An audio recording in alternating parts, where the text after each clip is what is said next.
My point, nothing's held back. And if you think this is the end of it, wait for more. And we do not shy away from the difficult stuff. Sometimes I want to shake people and say, if only you understood. So join me on Jubes and Kerr weeknights at 6 p.m, only on GB News, Britain's news channel.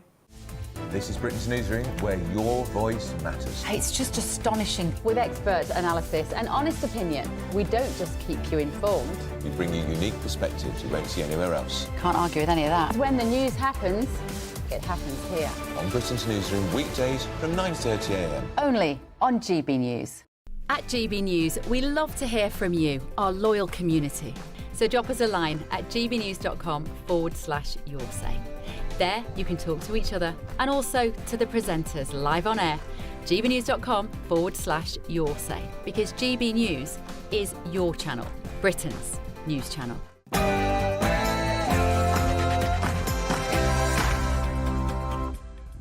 It's 9 p.m. I'm Alex Armstrong covering for the great Ben Leo. Tonight, just how many grooming gangs have we got in London? To avoid any misunderstanding, can she define what she means by that?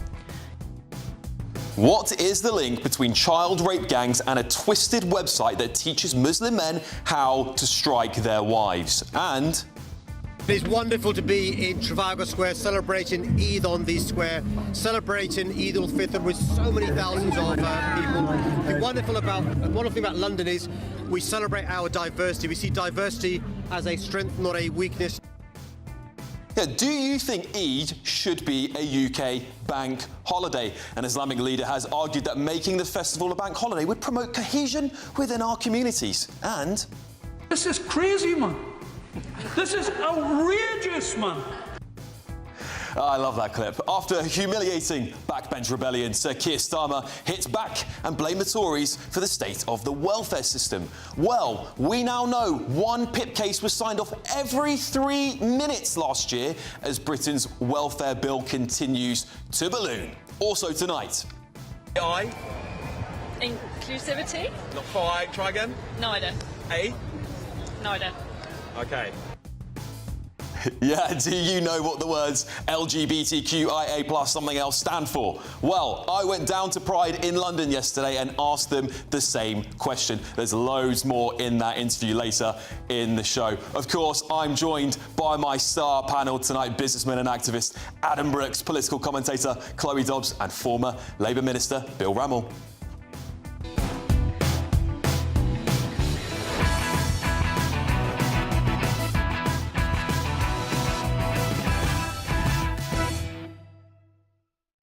And what on earth is going on in France? Les cils de tes yeux ne pourront empêcher ta jeunesse à jamais. On est venu te dire qu'on t'aime bien. Huge 2 hours coming up, but first let's get your news with the brilliant Lewis Mackenzie.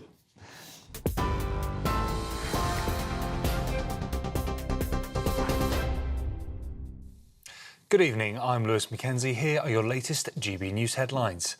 The government says spending decisions have been made harder by the recent U-turn on welfare changes. This comes as the Chancellor says it's impossible for her to rule out tax rises in the autumn budget. Education Secretary Bridget Phillipson was asked by Camilla Tominey if she could confirm the government's position.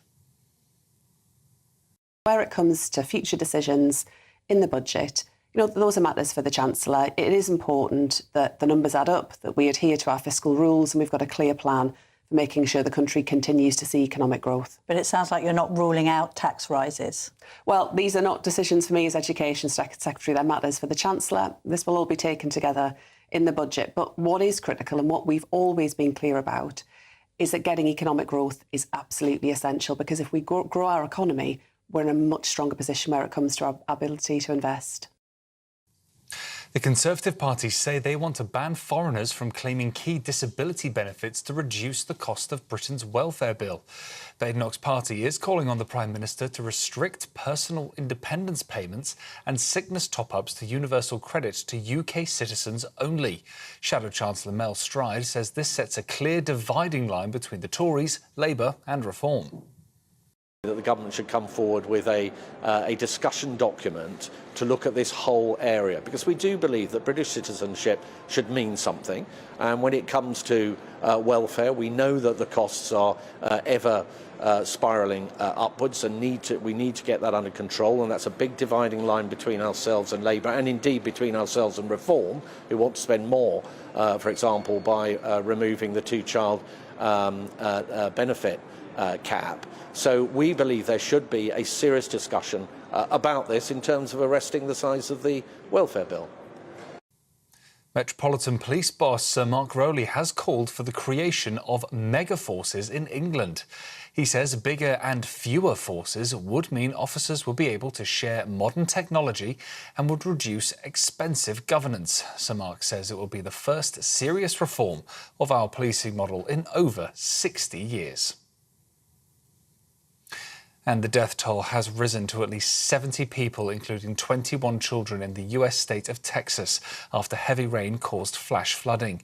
The Guadalupe River burst its banks at around 4 a.m. local time on Friday, with as much as 10 inches of heavy rain falling in just a few hours overnight in central Kerr County. President Trump has signed a major disaster declaration for the state, saying God bless the families and God bless Texas. Those are your latest GB News headlines for now. I'm Lewis Mackenzie. More from me in an hour's time. For the very latest GB News direct to your smartphone, sign up to News Alerts by scanning the QR code or go to gbnews.com/alerts.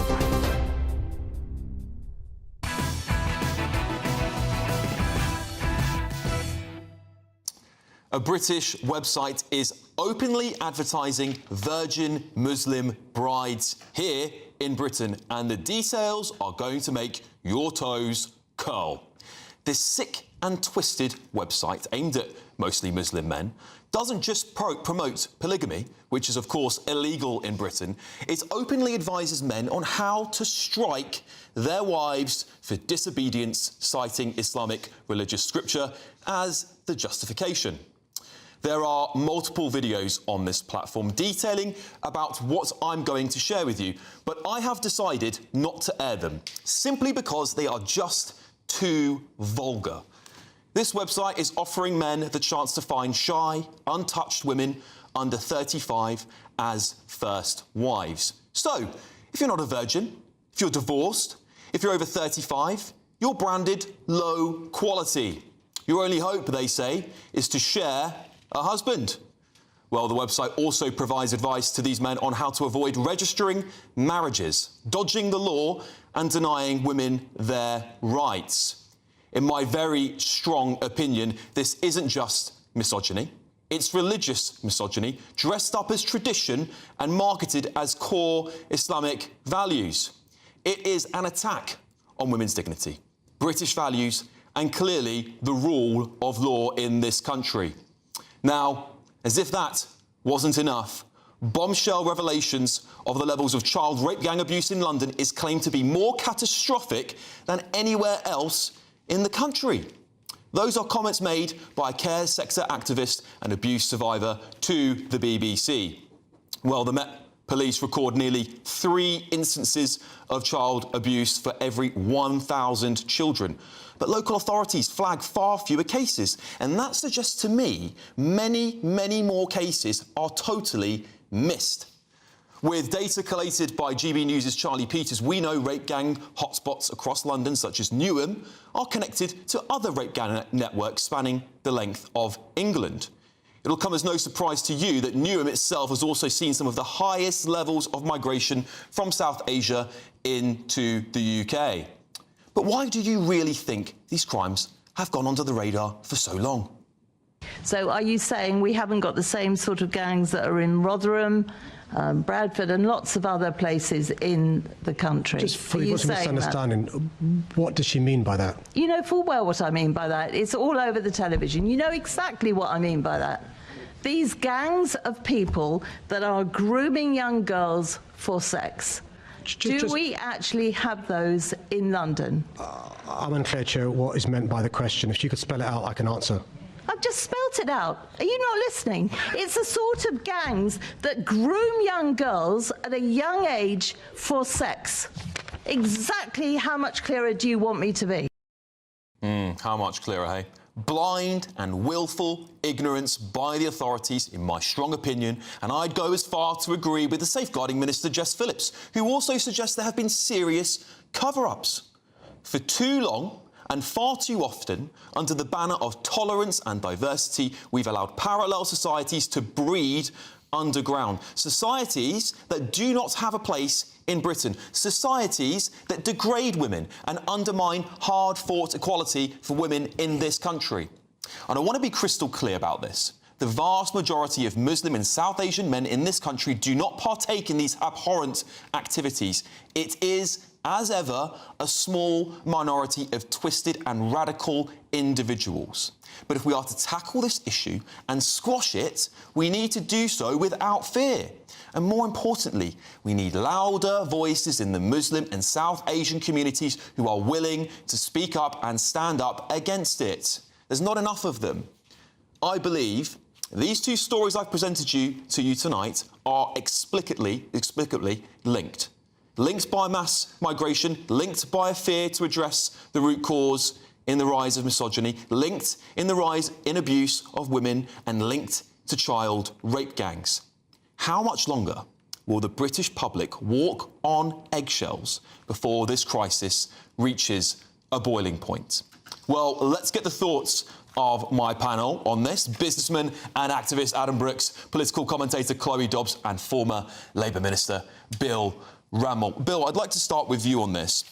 This issue, particularly, of course, of grooming gangs, which we speak about a lot here, has been going on for decades. The government have finally caved in and given us a national grooming gang inquiry, which I welcome. But when we look at things like this website that has been revealed, The Telegraph revealed it the other day, does it not expose this parallel society of a small, radical group of people in the country that we need to start tackling more openly? Well, I mean, the website and what it's trying to do is shocking, sickening, and it turns my stomach.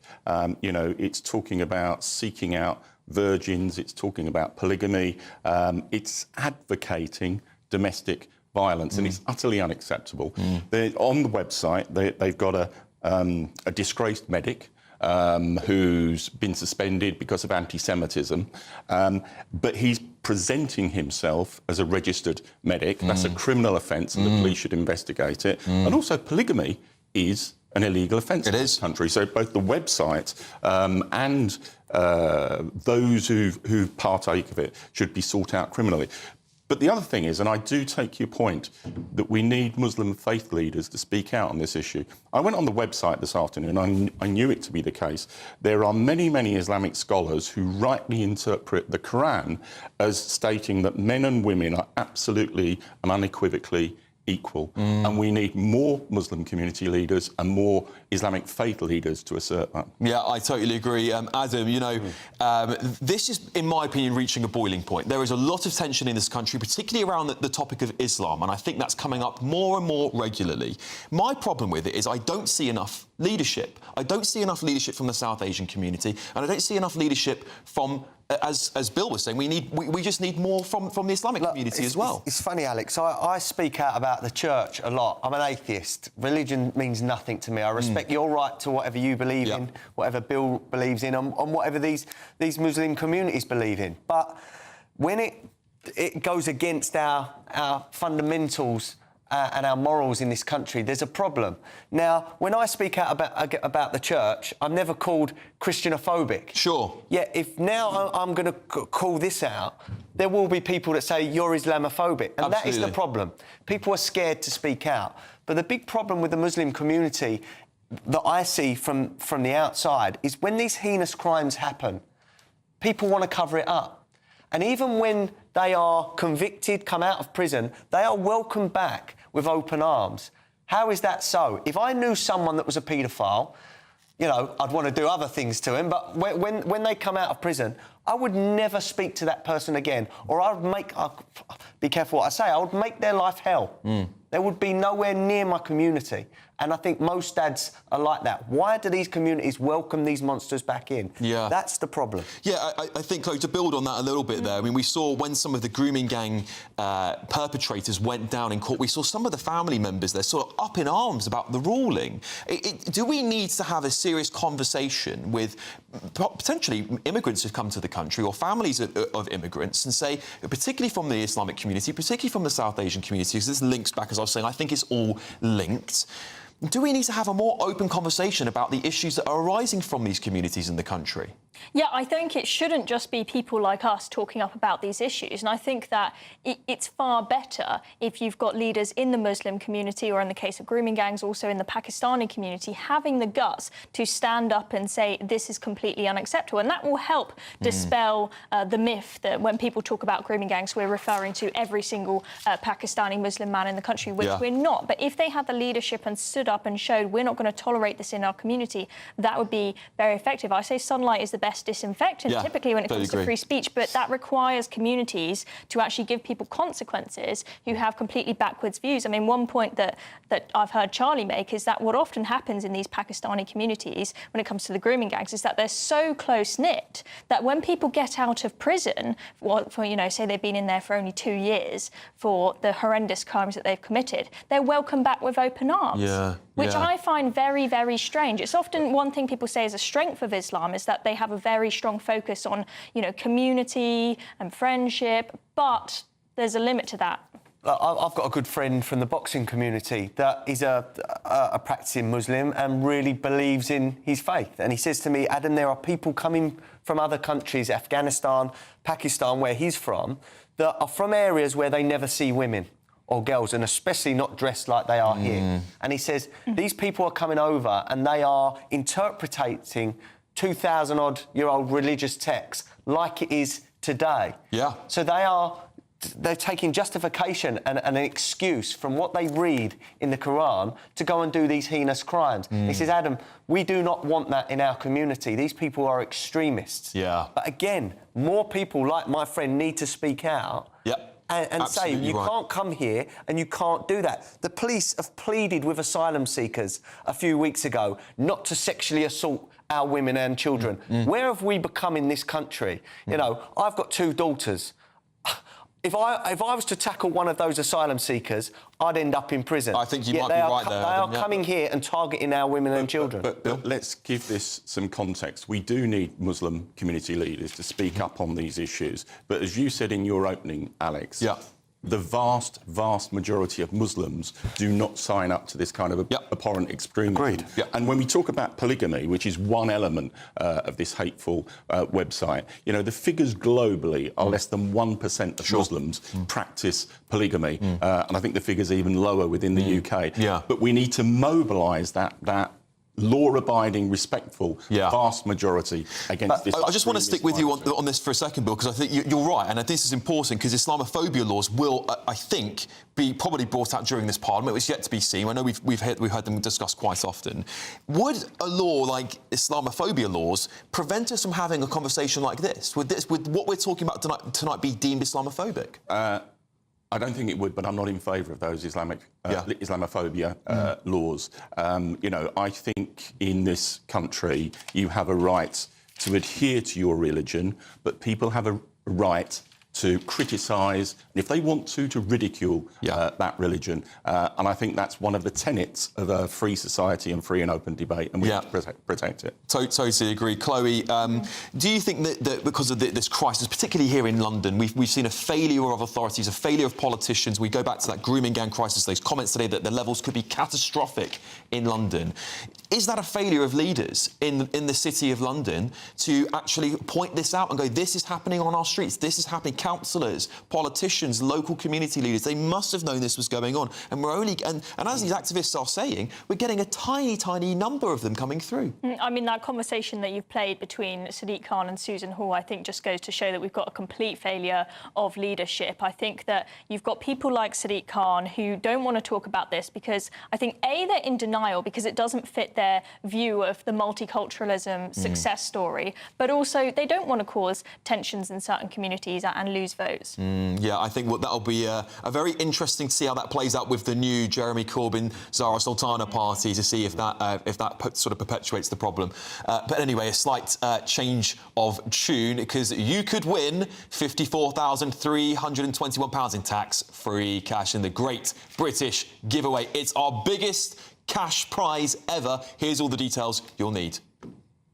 Imagine having an extra £1,000 to spend each week for an entire year. Well, it could be yours with our greatest Great British Giveaway cash prize so far. £54,321 in tax-free cash could be yours. Cash to spend however you like, giving you the chance to have a year full of top treats. £54,321 in cash could be landing in your bank account this year. So make sure you're in the draw for another chance to win £54,321 cash. Text cash to 63225. One entry costs £2.50 plus one standard network rate message. Or text bonus to 63225. 5 entries cost £5 plus one standard network rate message. Go to gbnews.com/win. Entries start at £2.50. Call 0903 686 3232. Calls cost £2.50 plus your network access charge. Or post your name and number to GB14 PO Box 8690 Derby DE1 9TT. UK only. Entrance must be 18 or over. Lines close at 4 p.m. on the 1st of August. Please check the closing time if listening or watching on demand. Good luck. Good luck, everybody. Right, up next, should Eid be a UK bank holiday? Well, one Islamic leader argues it should be, as it would promote cohesion. We'll be debating that next here on Ben Leo Tonight, only on GB News.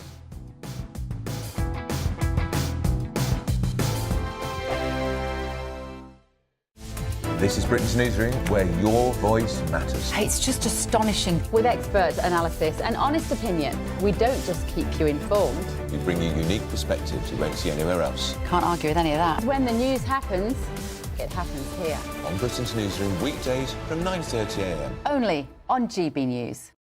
Westminster's full of talk, but out here, it's the real world. Am I allowed to talk now? No, that's it. This is where it matters, real people and real lives. That's what politics is all about. The fact has Trump made a good start? No. Straight answers, no spin, and just a couple of pints. How many fingers have I got up? About 10. So join me for Lee Anderson's Real World every Friday at 7 p.m. only on GB News. The People's Channel, Britain's news channel. You want to know what's really going on in the corridors of power? Labour don't know what to do with you half the time, and that makes you quite lethal in the chamber. Get behind the headlines with Chopper's Political Podcast. Join me, Christopher Hope, as I sit down with the great and the good of British politics. We'll see where this ruling takes us. These are the stories shaping our nation. Chopper's Political Podcast, available now on all platforms. Listen in and stay ahead. At GB News, we love to hear from you, our loyal community. So drop us a line at gbnews.com/yoursay. There you can talk to each other and also to the presenters live on air. gbnews.com/yoursay, because GB News is your channel, Britain's news channel. At GB News, we are proud to stand for you, for the Britain you love, for the communities you live in. That's what makes us the fearless champions of Britain. Its voices and its values. Because we, at GB News, the People's Channel, Britain's news channel. It's Patrick Christie's Tonight, and here we do things differently. It's explaining the absolute madness of this, doesn't it? It's explosive. I mean, this is very good. It's lively. 850. Your government sat there, Sean, and it did nothing. It's controversial. And the Middle East has been in turmoil since before I was born. It's everything you need to kickstart your evening. Everyone's had their Weetabix tonight. I love to see it. That's Patrick Christie's Tonight, weeknights from 9 p.m. Only on GB News, the People's Channel, Britain's news channel. In the GB newsroom, we bring you the news as it happens. With our team of dedicated journalists across the UK, we're ready to keep you up to date with what's happening every half an hour, every single day.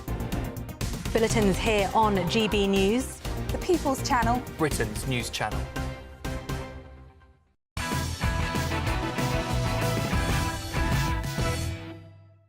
Welcome back to Ben Leo tonight with me, Alex Armstrong. Well, would you like to see Eid as a public holiday in the United Kingdom? Well, one Islamic leader has argued that making the festival a bank holiday would promote cohesion within our communities. Mohammed Al-Isa, who is head of the Muslim World League, has said it would be a chance to encourage unity between British Muslims and their non-Muslim neighbours. He also said many British people already wish their Muslim neighbours a happy Eid, stating British identity does not conflict with Muslim identity at all.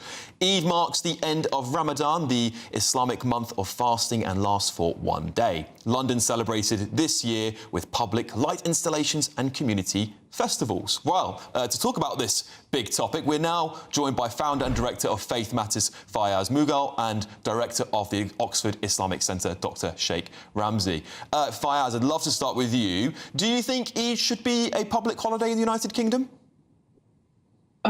The answer to that is no. The answer, I say no because this is predominantly the history of this country for the last 1,600 plus years has been based upon Christian tradition.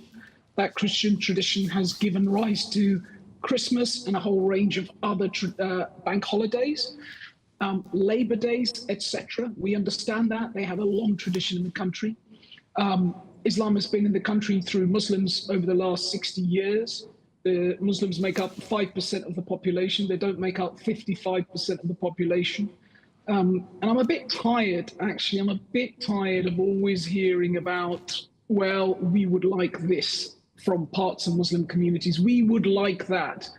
Why don't we just, frankly, ask for a sense of equality for all, a realization that all we want as Muslims is exactly what other people want, and get on with our lives. And I'm a bit tired of this kind of suggestion that we would like something else in the whole process. And frankly, it's not helping cohesion, because when I talk to people up and down the country, the level of animosity is growing towards Muslim communities. This stuff does not help cohesion. It does the reverse. It creates a sense of people going, these communities always want one extra, and it is fracturing our communities. And I would ask Muslims who are listening, just get on with your lives, get on with what you need to do. This constant we would like, we want to be different is seriously harming a sense of social cohesion in our country. OK, Dr. Sheikh Ramzi, I'll bring you in as well. What do you have to say to that? Do you think that actually bringing an Eid public holiday would damage social cohesion? No, with respect, of course, to what's saying, of course, our brother Fayaz Mughal saying, no, it is bring a cohesion, it is bring a brotherhood, it's bring a friendship, it's bring a understanding to each other. And of course, we have the celebration of the Christmas. Is exactly the same as celebration of Christmas, which we have a bank holiday. Bank holiday, we got a St. Patrick's Day is a bank holiday. Why not, for example, the Eid al-Fitr, which around 4 million people celebrating? Of course, it's not a one day, it's 3 days, but we agree with the one day only bank holidays. And the bank holidays, you have to remember, the bank holidays bring all the families together. Bank holidays give a chance to all the family to be together while they are earning as well. For example, the employer pay them, and while they are having a holiday. It is a holiday which they can have. We have the holiday of the Christmas. For example, when is it Christmas? All the Muslims are having a holiday as well. Therefore, why not we offering our good things which we have to the rest of the country? We say, please come and share with us what we got, the food, the drinks, the holidays, the enjoyment, the shows, the Eid, the best thing is that which we are love to give to our friend and to our families, Muslim, Christian, Hindus, Jews, and you say, come and share it, and they love it. It's not only Dr. Sheikh Ramsey, I'll come back to you just on this briefly, because the reason why Christmas is a bank holiday, a public holiday, is because we are a Christian country. Our state religion is Christian. Our head of our state, King Charles, is the head of the church in the United Kingdom. It's a religious festival that goes back hundreds, thousands, maybe even 1,000 years or so. So it is steeped in British cultural identity, and I think that it's quite a big stretch to say that we should be having another bank holiday, which the government won't even do one for, let's say, D-Day, a day of very important British significance, a day that we fought back against Nazis. Is this really what Britain needs right now, when there's an employment crisis and a productivity crisis? I see it in a different way. It's not just a Eid. I said everybody don't think about it as just a religious thing which we have to have, but think about it as a good things which they have celebrating something. This is a celebration which they have. We want to share the celebration with the rest of the countries and feed them. They feed us. The people wearing lovely clothes and they want to do, and happiness, cohesion, integration. It will bring you, believe me, when we do the big Eid, for example, after, Eid itself, big Eid, we're doing 40,000 people come, which about 30,000 of them are non-Muslims. Okay, Dr. Sheikh Ramsey, thank you. I want to bring Fayez back into this conversation. Fayez, what would you respond to Dr. Sheikh Ramsey's statements there? Well, my response is, if people want a day off an Eid, take your annual leave. That's what annual leave is there for. Look, how many other religions are going to step in if we just start to open up and say, let's have one for Eid, let's have one for the Sikh religion, let's have one for the Hindu religion, the Buddhist, and we can carry on going. Our country today is not very productive. It is not economically fighting in a global battle to actually raise our standards. Okay, and actually, do we want to make our country less productive by having a lot more holidays? And that's not the way forward. The fact is, we need to be more productive. We need to be getting people into work. We need to stop being divisive, saying one day for you Muslims, one day for you Sikhs, one day for you Hindus. That is not social cohesion. That is fracturing the heart of our communities. And let me say it again. Christianity has been on this island for 1,400 years plus. We can understand why Christianity is at the heart of 3, 4, 5 days of holidays. Islam's been here 60 years. The Sikhs have been here maybe 50, 60 years. I ask and I say to Muslims, if you want a bank holiday, take your annual leave. Last thing, if it's about feeding people, frankly, I think we need more Wegovy in the UK. Yeah, right? Okay. We need to get healthier. We need to get fitter. We need to get leaner, and we need to get productive in what is a global challenge when more and more people are in fact being inactive, eating more, eating the worst things, and our country is going backwards. OK, gentlemen, thank you both very much. Founder and director there of Faith Matters, Fayez Mughal, and director of the Oxford Islamic Centre, Dr. Sheikh Ramsey. Thank you, gentlemen. Coming up, one personal independence payment claim was signed off every 3 minutes last year. Let that sink in. After the break, I'll be asking, what is the true impact of Britain's soaring welfare bill? This is Ben Leo tonight with me, Alex Armstrong, only on GB News. Stay tuned. I hope we haven't forgotten anything. Travel insurance, I tick that box. Yeah, but remember what you forgot last year. All Clear Travel Insurance sponsors GB News Travel Destinations Forecast. The fresh northwesterly winds that are currently across the UK are also beginning to spread into other areas of Western Europe and helping to ease the heat wave that they've had here recently. Still, there are plenty of heavy showers and thunderstorms here, particularly across parts of Iberia, the Alps and towards the Balkans. The heat, though, is getting squeezed towards eastern areas of continental Europe, and so here temperatures are still going to be notably above average as we head over the next few days, but with some sunshine. All Clear Travel Insurance sponsors GB News Travel Destinations Forecast. Hello there, good evening. This is your GB News weather update provided by the Met Office. Next week promises more sunshine and fewer showers. We've had some quite heavy ones around during today. They will tend to be easing off as we head throughout this evening and overnight, but some further spells of rain are very likely for parts of Wales and England as we do head into the early hours of Monday morning. Some clearer spells developing for areas further towards the north, and that could lead to a relatively fresh night. Temperatures in towns and cities around 10 to 14 degrees Celsius, but single figures is likely in some rural areas. Do watch out for a few of those lingering heavy showers just first thing on Monday morning, particularly across the far southeast of England, and we could also see a few of them drifting in for North Wales, parts of Merseyside and Cheshire as well. But generally the theme is that things will be turning drier. Quite a lot of sunshine around for Northern Ireland and Scotland to kick off Monday morning. A fairly pleasant start here, still with a brisk breeze in place, so a fresh morning nonetheless, but that sunshine should become a bit more prevalent across many areas as we do move throughout the day. Those showers easing off, and there will be a lot of dry, fine weather around for many of us. Temperatures are expected to be around average for the time of year. We'll likely see mid to high teens across parts of Northern Ireland and Scotland, where we'll be closer towards 23 degrees Celsius across the far south of England. But that breeze that is in place may just make it feel a touch cooler. As we move into Tuesday, high pressure is trying to build in from the Atlantic, but there are still a few fronts just pushing their way into the far northwest of Scotland. So we could see cloud building for Northern Ireland and the Outer Hebrides with a few spots of rain later on in the day. A few showers also just skirting the far east of England, but generally there will be a lot of sunshine to be had, and generally with lighter winds as well, it should be feeling pretty pleasant. That sunshine looks to become increasingly widespread as we head throughout the week, and those temperatures are set to climb close towards 30 degrees Celsius for some of us. Bye-bye.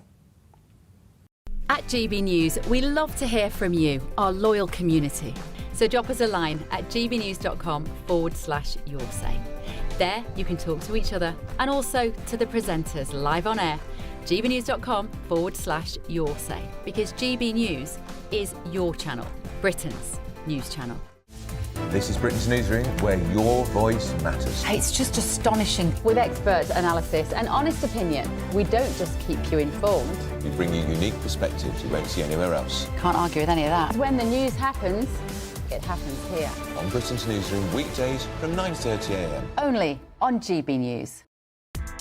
Join me, Nana Akwe, for an informative, interactive news programme with a difference. It's fun. No, he didn't say that, Dave.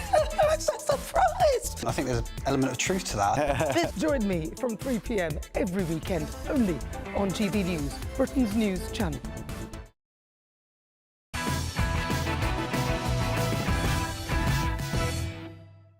Welcome back, everybody. One PIP case was signed off every 3 minutes last year. That's analysis of a shocking new government data that has been revealed. In 2024-2025 financial year, Department for Workplace and Pensions approved, get this out, almost 200,000 cases for England and Wales, whilst a record 531 people a day were granted welfare benefits for mental health problems. This comes as the Tories want to ban foreigners from claiming key disability benefits to slash the cost of Britain's ballooning welfare bill. Well, I'm pleased to say I am now joined by disability activist Shani Dehanda. Shani, thank you very much for coming on the show tonight. PIP is exploding in terms of our welfare bill. There's some things you can claim on there, like for acne, alcoholism, gambling, addictions. We just lost our minds on this stuff, haven't we? Well, I don't think we have. And I think what you're talking about are really conflated things there about acne and alcoholism. There are lots of other conditions that that person must have in order to be eligible. You can't get PIP if you've got acne. It wouldn't be classed as a disabling enough condition. And you know, let me give you some facts. The DWP say the fraud rate of PIP is 0.4%. That's less than 1% of fraud. So I know in society a lot of people think that there are loads of people who are fraudulently claiming, but where are they getting that from? Where's the evidence? Shani, fraud would be obviously a very shocking indicator, but perhaps it's just because the rules are too lenient and we're just letting so many people take PIP for lots of different things. Anxiety is one of them. I mean, a lot of people get anxious across the UK, but should we be giving PIP to people on anxiety? So let me just explain. PIP is not like signing up for a newsletter. You have to fill out a 40-page form and you have to explain how your health condition disables you, and you have to back that up with medical evidence. It's not easy to get, and on application, only about 40 to 50% of claims are successful. And then if someone's got the energy to go to tribunal, then they have to take it further. And on the topic of mental health is a very valid disability. It says so in the Equality Act, but it has to have a substantial and adverse effect on your ability to do daily activities. Well, you know, a lot of these PIP claimants, you only have to do a Zoom call effectively with someone to get signed off. Now, when we had those in-person meetings, lots of people would drop out. And that says to me, in my personal opinion, lots of people feel very confident about getting PIP when they possibly shouldn't get it because they only have to do a down-the-line call with someone, not face someone face-to-face. So that ballooning number has got to have come from somewhere. Is it just because the way in which you can get PIP now is just so easy? No, because when the Conservatives reformed the welfare system when they were in power, overnight millions of people were no longer eligible, and now we're facing that again with the Labour government who are trying to change it again. You know, I don't know how many more ways I can say it's not something that's easy to get. And the assessments, we don't choose how we're assessed. That is on the DWP. And it might be, you know, they have different types of options because that's what might be most accessible for people. And it's not fun. It's not fun to go and tell someone how much you can't do something. You are totally dehumanised in that situation. Yes, Shani, I totally understand that. And there are people in this country who definitely do need benefits. They need help from the government. That is what it's there for. My worry, and my worry always is with these things, is that because we give it out to so many more people that don't actually really need it, that we'd end up having a government that will come in on a really big austerity measure and go, actually, then the people that really do need it, Shani, will have it taken away from them. I saw my own grandmother suffered with multiple sclerosis. Her payments went down and she couldn't even move. And that's because the government had to come in and be really brutal with the British economy. So my worry is that if we continue to allow things, you know, we've got anxiety here, people who may not even have physical disabilities who are claiming for it. We have seen some fraudulent cases. You know, those sorts of things really wind me up because I want people who need PIP to get it. As do I, and I don't disagree, we do need reform, but it has to be done in collaboration with disabled people. I agree with that too. Has anyone ever stopped to think that all of the people that are making these decisions that affect us as disabled people, all of them are non-disabled and have no idea what it is like. And also, if the government focused more on policies that actually made life livable, like housing, adequate housing, accessible healthcare, job security, maybe fewer people would be pushed to the edge. Wouldn't that be a much better way to support everybody's mental health? Listen, Shani, I always want people who need benefits to get them. I think that's one of the beautiful things about the British welfare state, where we look after our sick in this country. I just feel with the ballooning costs, we have to do something. And I don't know what this government's going to do about it because they're stuck between a rock and a hard place. They might have to raise taxes on people. Anyway, look, I want to thank you so much for coming on and having a good faith discussion with me on that one. Disability activist there, Dr. Shani Dhanda. OK, everybody, coming up. Do you know what the words LGBTQIA+ stand for? Well, I went down to Pride in London yesterday and asked them the same question. Find out what the responses were next. This is Ben Leo Tonight with me, Alex Armstrong, only on GB News. Welcome back to Britain's Newsroom with Andrew and Beth. Hello everyone, Patrick Christie is here. I'm Michelle Duke, Britain's News Channel. Access the stories that matter to you. Take the GB News family with you on any device. And as long as you have an internet connection, tune in to GB News, anywhere on the planet or beyond. GB News, the People's Channel, Britain's News Channel. Westminster's full of talk, but out here, it's the real world. Am I allowed to talk now? No, that's it. This is where it matters, real people and real lives. That's what politics is all about. In fact, this Trump made a good start. No. Straight answers, no spin, and just a couple of pints. How many fingers have I got up? About 10. So join me for Lee Anderson's Real World every Friday at 7 p.m. only on GB News. The People's Channel, Britain's news channel. You want to know what's really going on in the corridors of power? Labour don't know what to do with you half the time, and that makes you quite lethal in the chamber. Get behind the headlines with Chopper's Political Podcast. Join me, Christopher Hope, as I sit down with the great and the good of British politics. We'll see where this ruling takes us. These are the stories shaping our nation. Chopper's Political Podcast, available now on all platforms. Listen in and stay ahead. Exciting news. Every Friday, my Patrick Christie's Tonight Show is going to have a twist to it. We're welcoming some special guests. You. That's right, on Fridays I'm going to be doing my show in front of a live studio audience because this show is about you and what you have to say. It's going to be the same big debates, same big topics, same big opinions. But every Friday night at 9 p.m, you are invited to come on down to Patrick Christie's Tonight to be a part of the action. Only on GB News, the People's Channel, Britain's news channel.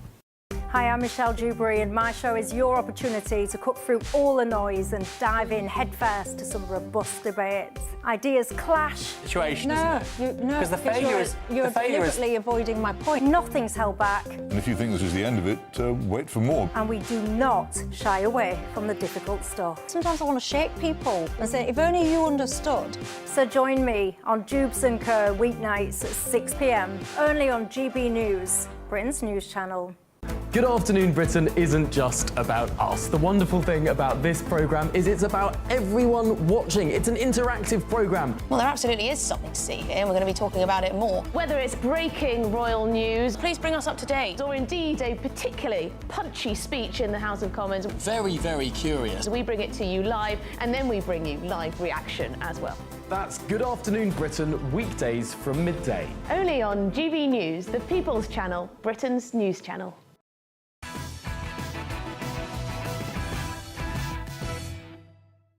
Welcome back to Ben Leo Tonight with me, Alex Armstrong. Well, yesterday I took a little trip into central London. Some of you might have seen some clips already. Well, originally we were planning to go through Pride in London. Well, we took a little detour in the end and, we saw the now prescribed terror group Palestine action. Well, here's how it all went down. Now seen multiple arrests by the Met Police. Many questions will be asked whether the government made the right decision today. We've been interviewing a lot of people.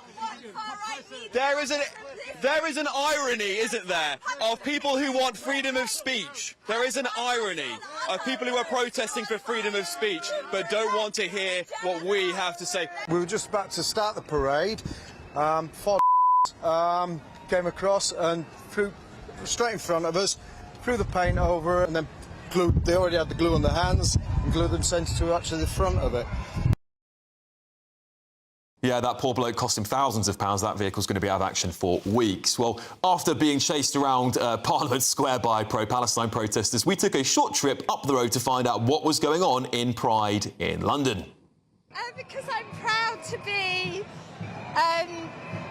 valuing diversity, equality and inclusion. We want to party, we want to celebrate. I think we're just really happy to celebrate everyone being authentic self, and you should be able to celebrate that. I've come the past 3 years. Okay. It's amazing. Just everyone can be themselves. It's such a celebration and everyone's happy. What sort of scenes have you seen in London? Of course, we've got people marching coming past you here. What sort of scenes have you seen here at Pride today? People are just happy and confident and enjoying themselves and proud to be who they are. I've never been before and I think I'm too old not to embrace this wonderful event that we have. Pride's been going for, goodness, decades now. I know, and I've never been able to come. Now I feel like I can. Yeah, it was quite a bit of welcome relief after the craziness of the Palestine action process, I have to be honest. And lots of people were there just having a good time. But I did ask them if Pride had become too commercialised and lost its meaning entirely. Here's what they said. Do you believe that we should be more protesting at this stage? Do you think gay rights are under threat, as many people have said they are? Protesting for what? Well, that's a good question. Do you think there should be more of a protest environment here and less of a carnival? Do you know what? Joy can be a really powerful protest. So I think this is perfectly calibrated. No, I think that's part of it. I think it's really fun, and celebrate with everyone is what makes it so good. I prefer the celebration. Yeah, I think it brings people together, and protests divide people. So the celebration brings people together. Well, I'm here protesting. Protesting? What are you protesting? I'm protesting that equal rights for everyone in the world is a right. Do you feel that Pride's become too much of a festival and not enough of a protest? Absolutely not. So do you believe the two go hand in hand? I think visibility is important, so being here, showing up and doing whatever you want to do is important. People, of course, are saying there needs to be more of a protest atmosphere at Pride. They need to be going back to fighting for gay rights instead of having a carnival. Absolutely, but you're celebrating. These people are celebrating. They're able to be who they are. They're able to be themselves, express themselves. It does get commercialised when you've got something as big as this. It's bound to be commercialised. But I also think that raises awareness. And the thing that raises awareness about this has got to be good. Scenes of military, police and police personnel walking down the parade sparked outrage on social media, with many asking if they should just be doing their jobs. What would you say to the people who've got criticism of people like the police force being here, to the military? Some of them are saying, actually, they should just be out doing their jobs. They shouldn't be getting politically involved. Well, it's not political. This is about human rights of people, and everyone's involved, and those people would be working in those areas, so representation is right. I think they're just showing their support for the community, and I think it's really important for everybody. They're protecting everybody, so I think it's really important for them to come out and say, yeah, including you guys as well. And I think that's really great for them to be here. Whenever you get a lot of people, you're going to get people that go here, that come here not for that sort, not to celebrate, but to be troublemakers. So I think we do need something to make sure the rest of us are safe. So I think, and there's not too much road presence. I haven't seen too many people around. I just think I feel safer to have people here who are looking after us in that sense. And I also asked everybody if they thought there's an agenda at Pride. Phil, Pride's become too political these days. There's many people who say there's an agenda behind Pride now. Do you agree with those comments? I think Pride is a protest, so that is the agenda. I don't know. It depends. I think it depends where you're coming from, because I think you can see it that way. You can come here just for the love and the celebration, but I think, probably people are having an agenda. There's always an agenda, isn't there, for some groups. Right, well, now, not everyone is in favour of gay pride. In fact, some people who I tend to agree with, generally speaking, think the event has turned into a political platform for mostly far-left people, a platform for people who think a man could be a woman and vice versa, a platform for people who think that puberty blockers for children is acceptable. So I'm asking, is it time to end Pride in London? Well, joining me now is Managing Director of Human Gay Male, James Roberts. James, thank you so much for joining me. Now, you were running the Alternative Gay Pride on Saturday. Tell me a little bit why you think there should be an Alternative Gay Pride. Yeah, so Human Gay Male is an organisation for gay men who reject gender identity ideology, so we don't believe some of the stuff you were saying about that Pride has become. So we hold monthly events, and our July event we held on the same day as Pride in London to be an alternative for gay men who don't want to be part of the debacle that is Pride. There are issues around the commercialisation, people wearing fetish wear in the street when there are children around. Our main thing is around LGB is nothing to do with TQ+. If a woman who is attracted to men says she's a man, she's not a gay man, she's a woman laughing as a gay man. So that's our kind of main thing as gay men, similar to the lesbians who have to put up with men calling themselves lesbians, wanting to be in lesbian spaces. Right. So yeah, we've been holding events in London since last year.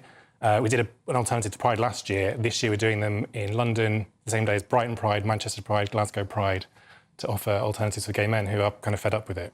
Yeah, one of the clips we haven't been able to show you, unfortunately, and I think it might have been just a little bit too vulgar to show on a Sunday evening, was an image we saw of a child walking up to a stall. This is the family day. This was Saturday. This was meant to be the family-friendly day, and there were quite, let's say, phallic sexual aids on the stall. I think that is really despicable that they would think that it's acceptable to do that, especially as I saw this child. It couldn't have happened more shockingly. Child ran up to this store and the parents were there, which I think, parents to blame as well, by the way. But, why do things like this happen at Gay Pride in London? I think we've gone past a point of being accepting and now everyone's got to be kind, and that means don't question anything. So what started out as a protest, the protest at Stonewall in America, and then the commemoration for that a year later that turned into Pride, was both a protest and a celebration, as some of the people in the clips were saying. But now we've kind of gone past that, and it's not just about accepting that people can be attracted to others of the same sex. It's that you can be whatever you say you are, and you can't question anything. And so, not to kink shame, if you're into stuff and you do it in private and you're consenting adults, that's fine, but that's not appropriate in a place where there are going to be families and children. It reflects badly on the rest of us who are just, trying to get on with life. We spent a long time as the kind of gay community in the past, separating ourselves from the paedophiles that had infiltrated, to say that's nothing to do with us, the paedophile information exchange, those sorts of things. So we are seeing a recurrence of, or resurgence of people assuming gay equals paedophile, and this doesn't help. Adam, I'll bring you in briefly. We haven't got very long, so a quick word from you on this. What do you make of what James is saying there? For me, Pride is about money and corporate institutions, virtual signalling to make money off the back of it. At the end of the day, for me, the trans agenda is a massive danger, and I thank you for speaking out. Being trans is not normal. I don't care what anyone says. The trans ideology is basically mentally ill people out there. They deserve rights. Trans rights have the same rights as me. They have no less rights than me. They're after more, and it's not going to happen. Okay. As you say, you can fancy anyone or sleep with anyone you want. That's fine. But going into our girls' bathrooms or changing rooms, end of. Right, OK, right. Look, coming up in the show very, very shortly, a bombshell headline from The Telegraph. Terrorists are teaching prisoners how to make bombs in British jails. I'm bringing you that in moments. Stay tuned. Now, here's your weather.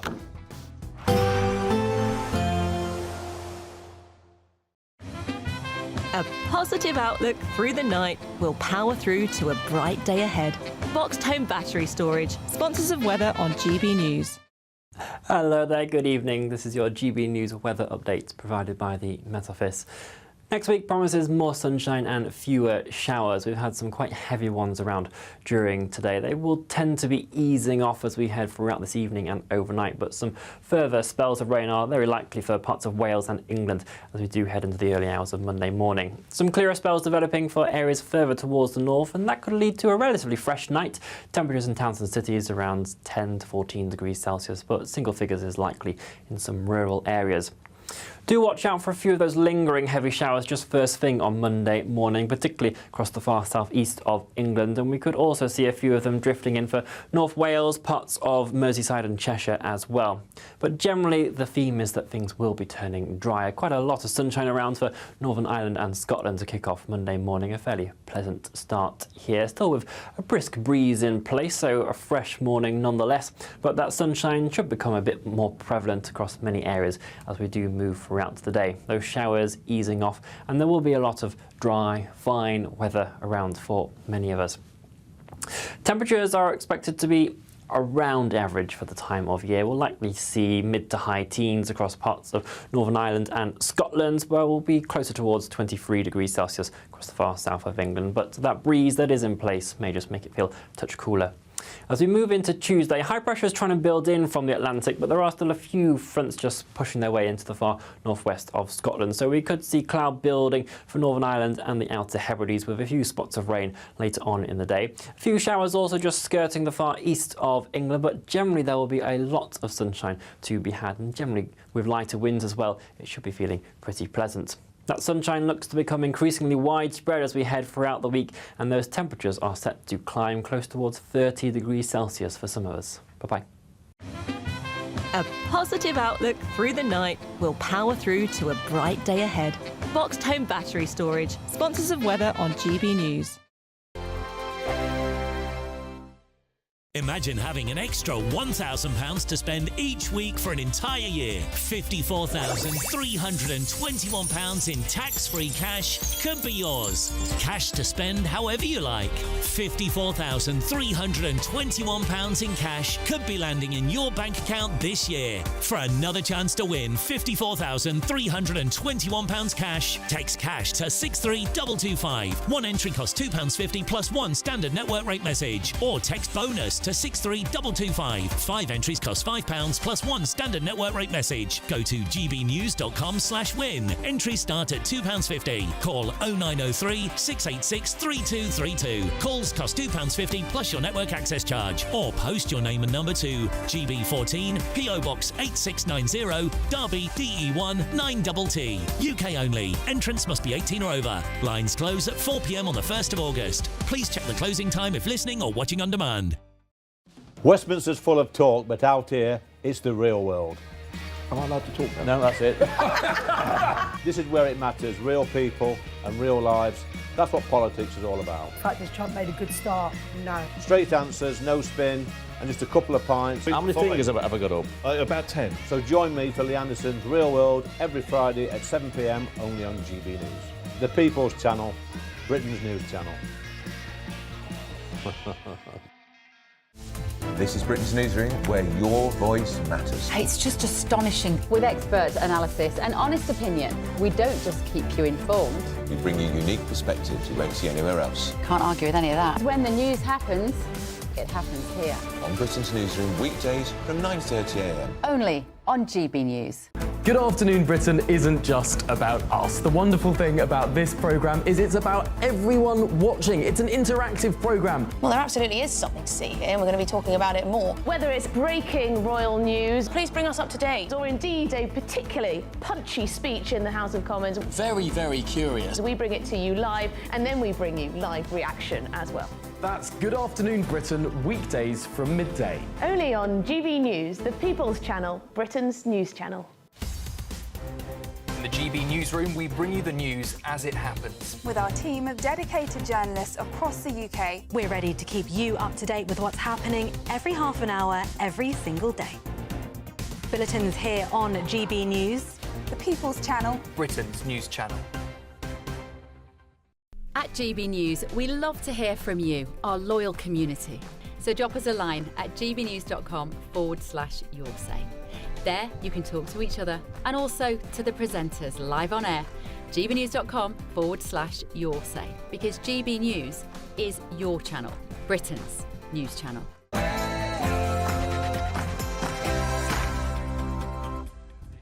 Hello, I'm Alex Armstrong in for Ben Leo. Breaking tonight. Terrorists are teaching prisoners how to make bombs. According to The Telegraph, extremists and career criminals are participating in an illegal skill exchange inside British jails. I'll bring you all the details in that. And in tomorrow's Times, the Prime Minister thought he had his rebellions over, but he's now facing another one.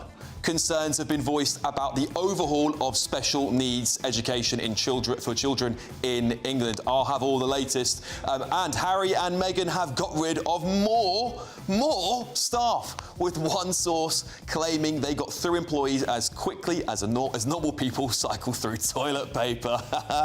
And Muslim charity boss who gave a sermon on killing Jews just days after Hamas attacks in 2023 is sanctioned after a GB News investigation. And Paris's socialist mayor has come under fire for approving some bizarre funding about a guinea pig cuddling project for children.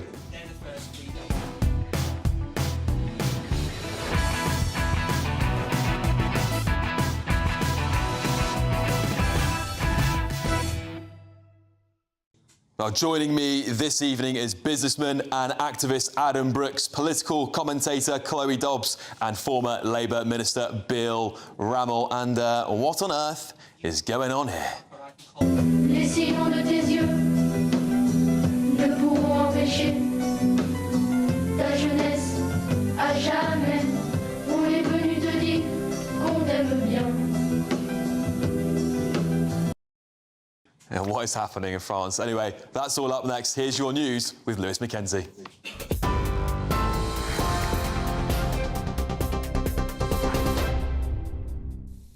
Good evening, I'm Lewis Mackenzie. Here are your latest GB News headlines. The government says spending decisions have been made harder by the recent U-turn on welfare changes. This comes as the Chancellor says it's impossible for her to rule out tax rises in the autumn budget. Education Secretary Bridget Phillipson was asked by Camilla Tominey if she could confirm the government's position.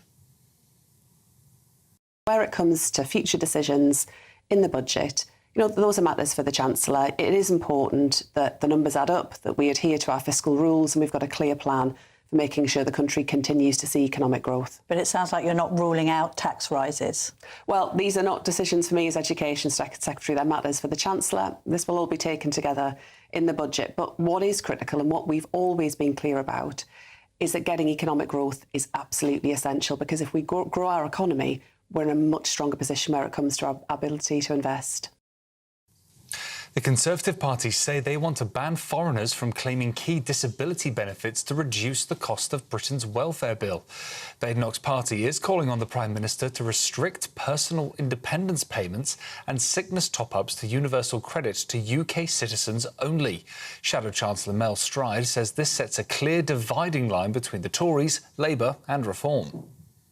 That the government should come forward with a discussion document to look at this whole area, because we do believe that British citizenship should mean something, and when it comes to welfare, we know that the costs are ever spiralling upwards, and we need to get that under control, and that's a big dividing line between ourselves and Labour, and indeed between ourselves and Reform, who want to spend more, for example, by removing the two-child benefit cap. So we believe there should be a serious discussion about this in terms of arresting the size of the welfare bill.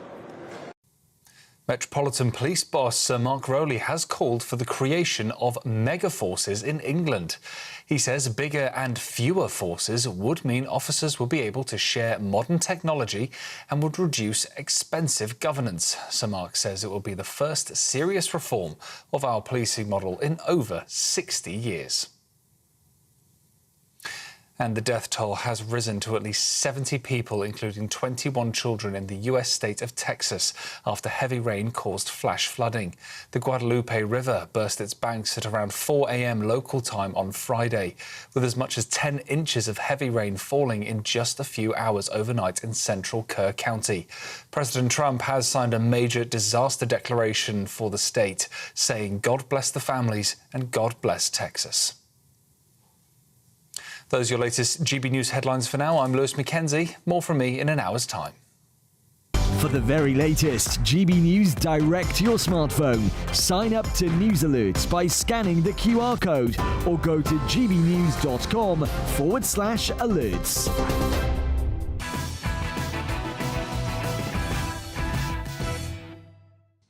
Welcome back to Ben Leo tonight. We're going to have some breaking news for you in a second, but let's crack through your papers shortly. Well, I tell you what, let's give you some of that breaking news briefly, and we're going to come to the papers in a second. But terrorists, according to the Telegraph, terrorists are teaching prisoners how to make bombs.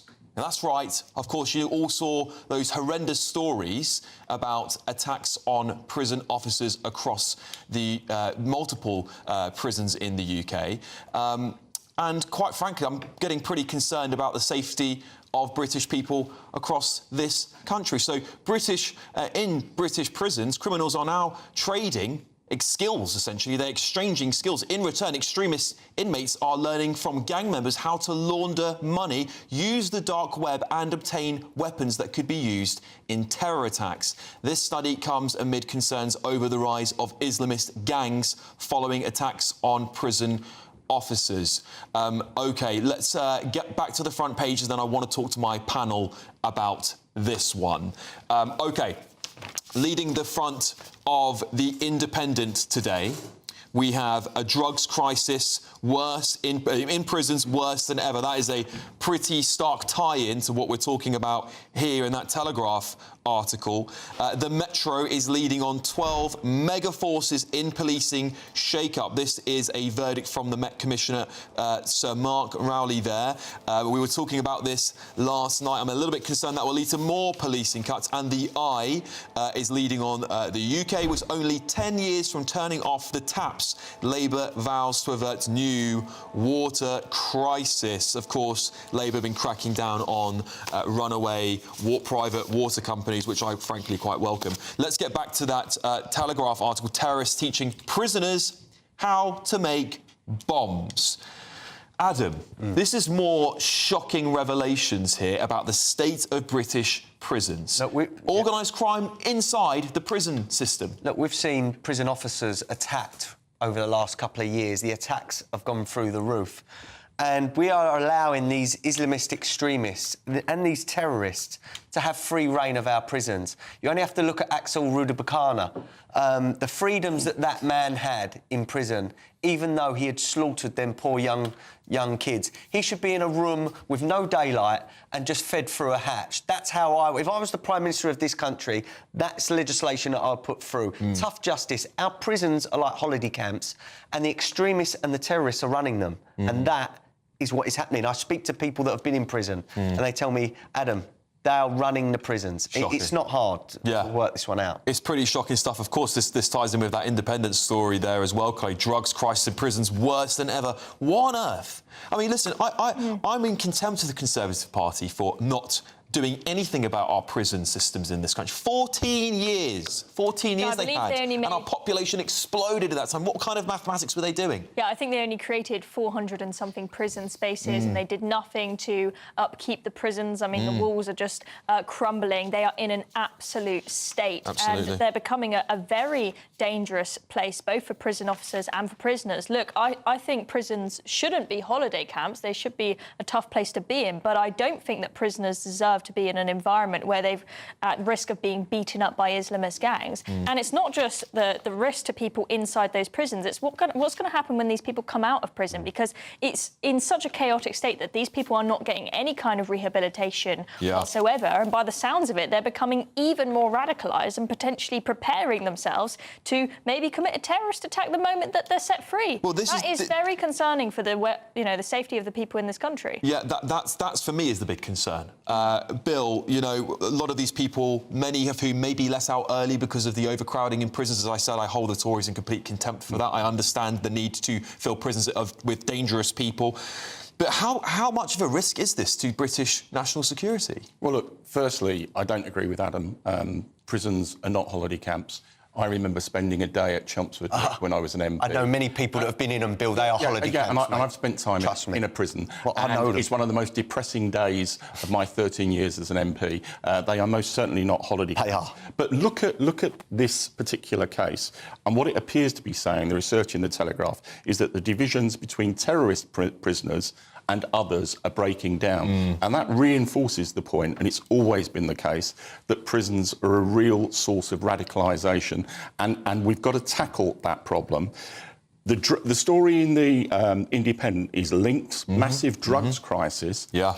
And we have a prison, and you're absolutely right, the Tories did nothing about this problem, but we have a prison population that is out of control. Yes. And you can't manage it effectively, and you can't rehabilitate people if you've got 100,000 prisoners in prison. That's why the government's reform programme have earned reductions in your sentences, as they've done in Texas under the Republicans, and seen a 30% drop in recidivism, has got to be part of the way forward. And I want serious criminals to be locked up, but we lock some people up too easily in this country, and we're paying a price for it. Labour are allowing people being locked up for hurty words or tweets online. We've got Lucy Connolly, Wayne O'Rourke from last year. Yet again, multiple paedophiles this week that I've read in the newspapers get off with suspended sentences. This country is falling apart. The most dangerous in our society are walking amongst our children, and we've got people that tweet things that they regret and later delete in prisons. Adam, we've got the highest prison population in Europe, and we've got the worst rate of recidivism, and those two things are linked. Chloe, do you believe you can reform radical extremists? I think it depends. It depends when they were radicalised. So I went to one of the rehabilitation camps for ISIS children, and what you see there is that when someone's brain is growing when they're a young child, if you indoctrinate them at that young age, there's a good chance they'll be stuck like that forever. Right. Whereas if someone as an adult at a later age, when they were normal before, was radicalised, there's a good chance of rehabilitation. But it's a difficult task. It's not something you can't just give them a 5-minute presentation on why jihadism is bad and they're going to change their mind. And And they're very good at, they're often very well trained at bluffing. So they may have a meeting with someone to see if they've been de-radicalised to maybe try and reduce their prison sentence, and they put on a good act. Yeah, well, of course, Adam, we're not quite sure this is radical Islamic extremism, of course. I would personally suggest it likely is, given the content of it. But, they're training each other here. So, these inmates are learning from each other. There's clearly there's quite an open environment. We saw that's what led to the officers being attacked.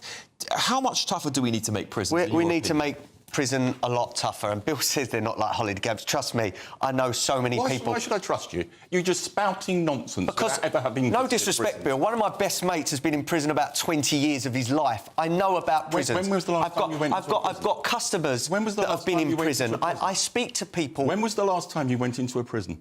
I haven't. But exactly. You've spent a day there. I'm speaking to people that have spent years, if not decades, in prison. I know what our prisons are about. I get told of the stories, week in, week out, about these Islamist extremists that are running the prisons. What our guards need to have some sort of arms on them, because one is going to be killed very soon. Prison... Almost you need like a military force within a prison.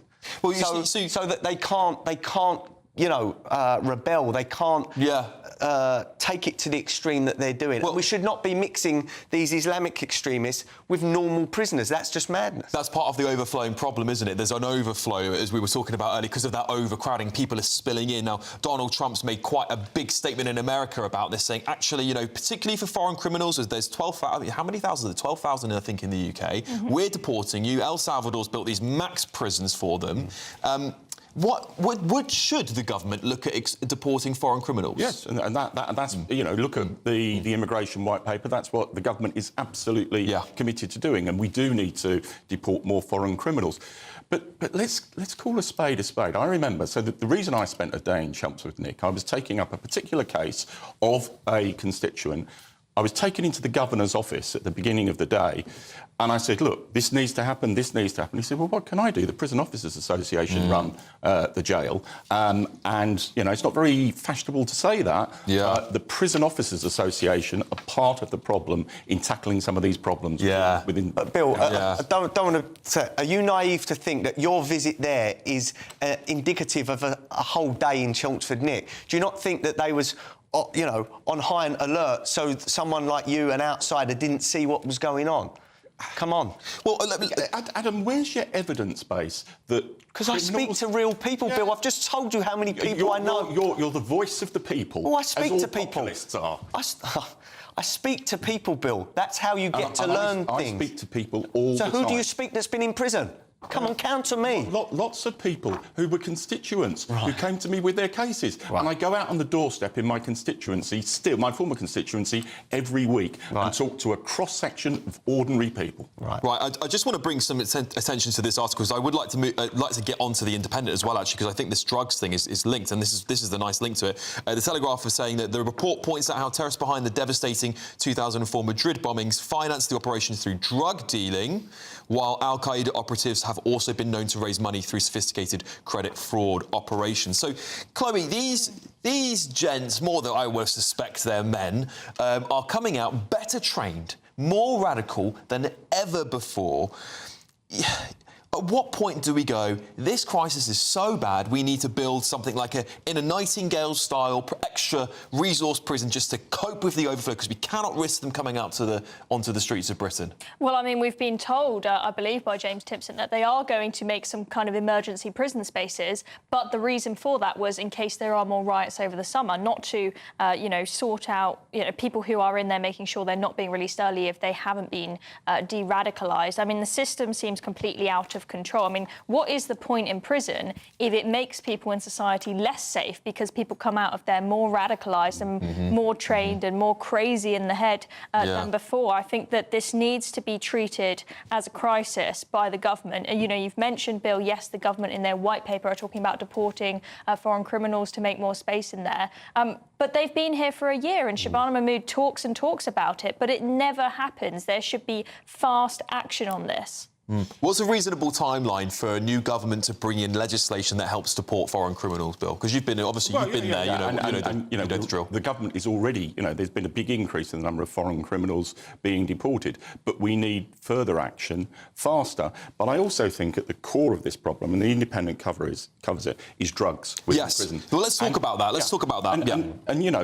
And it's a really difficult problem to tackle because most people will say, how can drugs get into prison? Drones, visitors bringing drugs into the prison. And I think you've got to bring in a zero-tolerance approach, and the prison officers need to go cell by cell, searching for the drugs, and then removing them and giving punishment to those prisoners. Well, they're coming out as addicts. I mean, some of them will be going in, but they're coming out as addicts, Adam, and that's going to make them even more dangerous. What you've also got to realise, a lot of these prison guards are being threatened by the gangsters or the Islamist extremists within their wings. And unfortunately, a lot of the drugs that come into prison are by these officers just to save themselves or their families on the outside. It is out of control. And as I say, we need some sort of military-style operation now within our prisons, or it's just going to get worse. Chloe, do you think something like drug testing prisoners regularly would help us identify the criminals, or is that just too expensive for us and too time-consuming to do? I think that drug testing is a good idea to make sure prisoners aren't on drugs, because, as you've said, that would mean that people come out of prison, people are actually in a very crazy state when they are on drugs, but that won't necessarily help you find the people that are dealing them. I think there is a big problem, as you say, Adam, with prison officers themselves being complicit in this, sometimes to save themselves because of these scary Islamist gangs, but you've got to take a pretty harsh approach if you're going to get them to play ball with going and searching cells, as you suggest, Bill. If they're potentially going to lose money or get in trouble with these Islamist gangs in prison if they start cracking down on it. But you also need to tackle the culture. And look, I'm a believer in trade unions, but the Prison Officers Association is a barrier to effective action within prison. I think many people hearing this news at home tonight will be deeply concerned, not just for their own safety. Just to recap here, we're talking about radical people who've got the ability to build a bomb. We've got people who know how to use the dark web, people who have got great links to drug gangs outside of prisons, and they're coming out better connected, more educated in these dangerous criminal activities than ever before. I think this should send shivers down the spine of everyone in Britain watching, and of course, hopefully, our politicians in power who will have to take action on this. Anyway, on a very big change of tune here, there's still plenty of time to grab your biggest cash prize ever from GB News, an incredible £54,321. Here's the details you need to make it all yours. You have the chance to win our biggest cash prize to date in 5, 4, 3, 2, 1. As there's an incredible £54,321 in tax-free cash to be won. What would you spend it on? A brand new car, the holiday of a lifetime, or just the chance to sit back, relax, and remove some of those day-to-day financial stresses? £54,321 in tax-free cash has to be won. For another chance to win £54,321 cash, text cash to 63225. One entry costs £2.50 plus one standard network rate message, or text bonus to 63225. 5 entries cost £5 plus one standard network rate message. Go to gbnews.com/win. Entries start at £2.50. Call 0903 686 3232. Calls cost £2.50 plus your network access charge, or post your name and number to GB14 PO Box 8690 Derby DE1 9TT. UK only. Entrance must be 18 or over. Lines close at 4 p.m. on the 1st of August. Please check the closing time if listening or watching on demand. Good luck. Good luck, everybody. Well, everyone's favourite royals, I'm joking, Harry and Meghan have got rid of more staff. We'll get the latest with Royal Insider next. This is Ben Leo Tonight, only on GB News.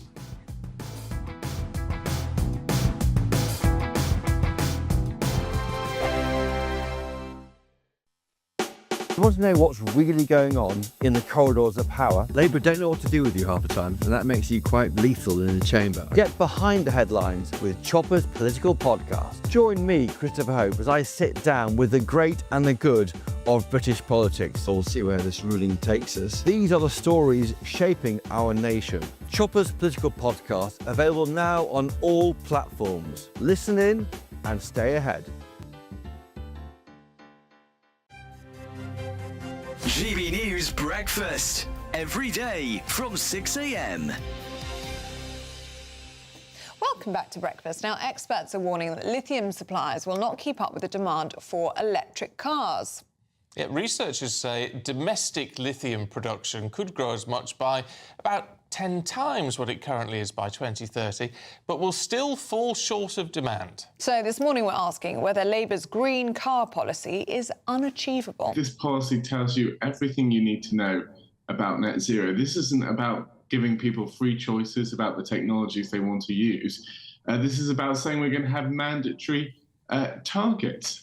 It's a sad indictment on our country if we've just normalised the government making these fundamental decisions for people's lives. The CEBR has warned that this policy might cost the country. That's rigid targets for battery electric vehicles, known as the ZEV mandate. 80% of all vehicles will have to be electric vehicles by 2030, rising to 100% by 2035. And that policy is expected to cost £400 billion to the UK economy. And of course, car makers as well have warned that this policy is not achievable. The latest stats say 47% of vehicles sold in Britain are now EVs. We're halfway there after just 2 years of the electric mandate. We've another 5 years to go. It's speeding up.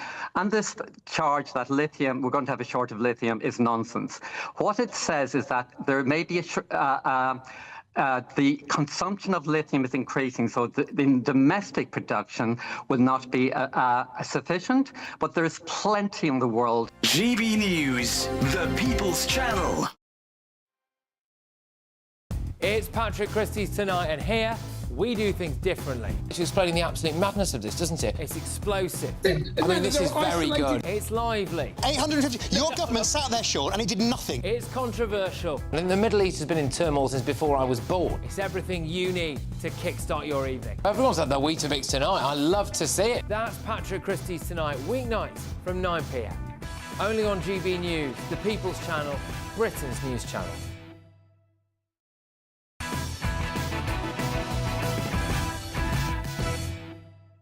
Welcome back to Ben Leo Tonight with me, Alex Armstrong. Well, Harry and Meghan have got rid of more staff, with one source claiming they got through employees as quick as normal people get through toilet paper, and milk lasts longer than their staff. What a quote, eh?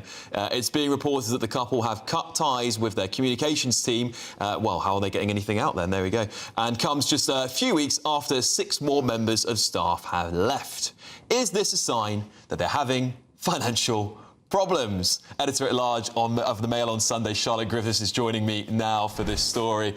Charlotte, it just seems that these two can't get anything right, particularly when it comes to staff. Staffing's been one of the things we spoke about the most with Harry and Meghan. I think it dates all the way back to when they were still here in the UK and there were rumours they were treating staff terribly. What's the latest on this? Well, it is true they've got through a lot of staff. I mean, there's one online report that counts 25 since Megxit. But this time is slightly different, because what they've done is about 2 or 3 months ago, they decided to streamline their staffing operation and turn it into a royal household. It's kind of ironic because they've been trying to run away from that royal household structure, but then they realised it actually worked for them, because when Harry was part of a royal household structure, he had great PR. It was tightly managed, it was very rigid, it was very hierarchical, and that's what he's recreated. So he's got this girl called Meredith, who's this sort of overlord, an extremely powerful woman right at the top, and everyone reports up to her. And under her watch, 2 people have indeed been let go. One's called Charlie Gibson and one's called Kyle Boulier. And you asked a really interesting question in your build-up there, because you said, oh, I wonder how this information's getting out there. Well, the fact these 2 people have been let go, there is a little bit of a witch hunt going on behind the scenes in Team Sussex, because some people think, and I have no idea if it's true or not, that maybe one of these disgruntled people, maybe Kyle, is the one leaking this story out. Right. But it isn't as many staff have been let go as you think, because actually, really interestingly, a new person has been shipped in. So the number before was 10. They've got 10 people in this household, and they've still got 10 because they did get rid of a couple. But now they've brought in a girl called Emily Robinson, who is the Netflix director of comms. So in other words, they're pulling in the big guns. They're getting Netflix's comms person to try and mastermind their comms, alongside another really brilliant guy called Liam Maguire, who's really close to Harry. And what they're doing is trying to help their image, because they've got stuff to flog, right? They've got rosé and jam. They can't have another 5 years of having a terrible reputation. So they're pulling in the big dogs. Right, that makes a lot more sense now, Charlotte. I mean, when you hear them saying things like they want to go back to having a royal household, is this maybe a sign that they're trying to make a comeback to Britain, perhaps? I think so. I think it really, really matters to Harry that he's got this terrible reputation back at home, and he doesn't want people at home to hate him, especially because in 2027 he's going to be coming over to Birmingham for the Invictus Games. So the last thing he wants is the entire royal family shunning that event, because he really cares about the Invictus Games. And it is actually, to his credit, a brilliant thing to do. And, you know, nobody wants to be hated back home. And what he's realised is actually, you know, I sort of railed against it at the time, but it worked for me. They protected me. You know, why not give it a go? And one of the sources in his camp told me a few weeks ago, listen, even Harry realises there's nowhere to go but up. So he may as well give the old thing a try again. Right, yeah, that makes a lot of sense. I mean, you know, they've had a lot of gigs cancelled this year. I mean, she just recently did an interview, I think, with I can't remember the woman's name. I beg your pardon, everybody, but it was deemed as one of the most insufferable interviews on the internet. What is it going to take for them to get a break? Because clearly, whatever's going on their social media, whatever strategy they've got for their interviews, their gigs that they've lined up from Netflix onwards, they're clearly going to have to go through quite a radical PR shift, are they not? Yeah, and you know what? That's exactly what's going on. You know, when that twerking video came out, which blew my mind and everyone's mind, that was part of their new strategy, because they're trying really hard to remind people that, you know, that they're authentic and that they're just like us, and they kind of do kooky videos in the birthing suite. My personal take on this is that interviews like the one you mentioned, that podcast one, I found that really inauthentic, because I thought that these LA podcasters are so, you know, saccharine and inauthentic themselves, and then that generates more kind of faux Californian speak, and it just kind of perpetuates into this mess. And over here, it just doesn't go down well. We're British. We can see right through nonsense like that. We hate it. But I suppose, and I don't know this, haven't been to LA lately, but I suppose over in LA it goes down well, because that's their whole vibe. That kind of Californians sucking up to one another on a podcast for an hour and a half. But what Harry needs to do, and what I think he actually is doing by hiring this guy, Liam Maguire, because Liam is a Brit, has been with Harry for years and years and worked on Invictus, and went to Sandhurst Military Academy. He kind of gets that. He's kind of one of the lads. So he gets that cannot work for Harry. You know, Harry being a sort of Californian speak, woke kind of advocate, we know him. We know that's not what he's like. He goes to Vegas and gets naked. He's fun. He drinks pints. And that's when the nation loved him back in the day. It was when he was being himself, being authentic. Quite right, Charlotte. I'd like to bring in the rest of my panel, because they'd love to ask you some questions about this. Adam, would you like to ask Charlotte something about Harry and Meghan? Yeah, look, you say about being authentic. I think it's too late now for the British public to look at Meghan as being authentic. And we all used to love Harry for his cheekiness and his rebellious activities. But now, you know, he's just like a weak man that says how high when Meghan says jump. You know, I don't think we're ever going to reverse that. Do you agree, Charlotte? I think it can be reversed. I'm ever the optimist. But you're so interesting when you said that thing about weak, because it came out last week that the Queen said, the Queen said Harry is neither strong. Anyway, she basically said Harry was weak. There was some amazingly queenish quote, I've now forgotten it. But anyway, basically, he is weak and Meghan is strong. Oh, and she also said he's not very bright and Meghan's very intelligent.